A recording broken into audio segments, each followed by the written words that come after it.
अगर आप चाहते हैं शिव तारा एंटरटेनमेंट का ऑडियो वीडियो सबसे पहले आप तक पहुंचे तो लाल बटन को दबाकर सब्सक्राइब करें और घंटी के निशान को दबाना बिल्कुल ना भूलें।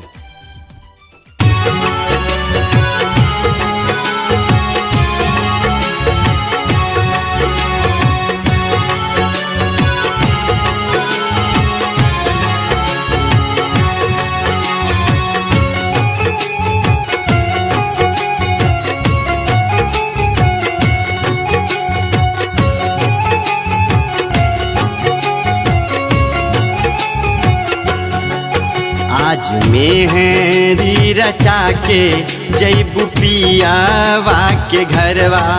आज मेहंदी रचा के जैबू पियावा के घरवा।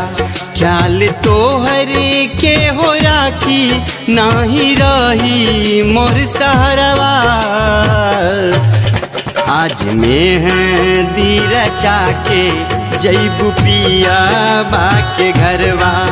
आज मेहंदी रचा के जैबू पियावा के घरवा।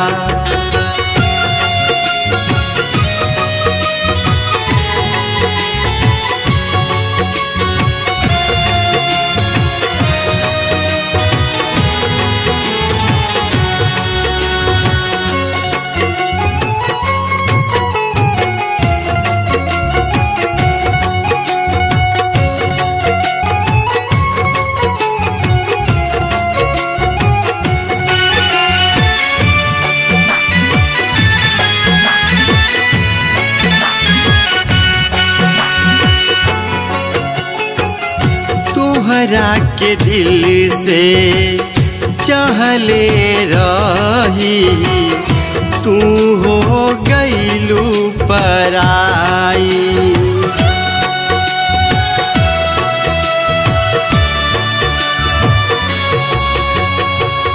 कतहु न लागी हमर मनवा तोहर याद सताई।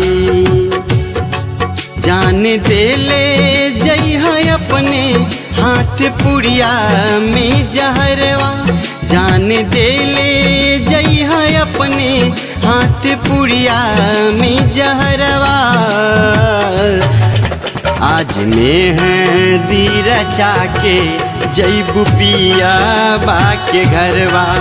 आज मेहंदी रचा के जैबू पियावा के घरवा।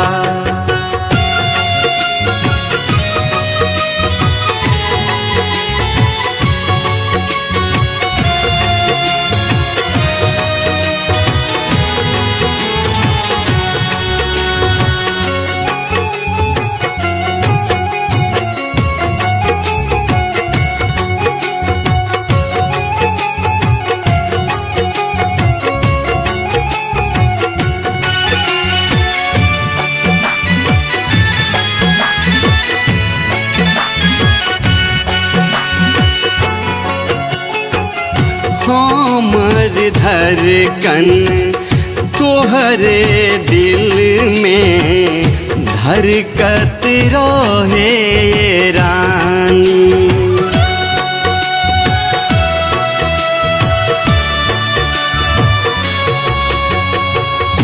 कबहू न मीटे पाई फुलेश्वर फौजी के प्रेम कहानी।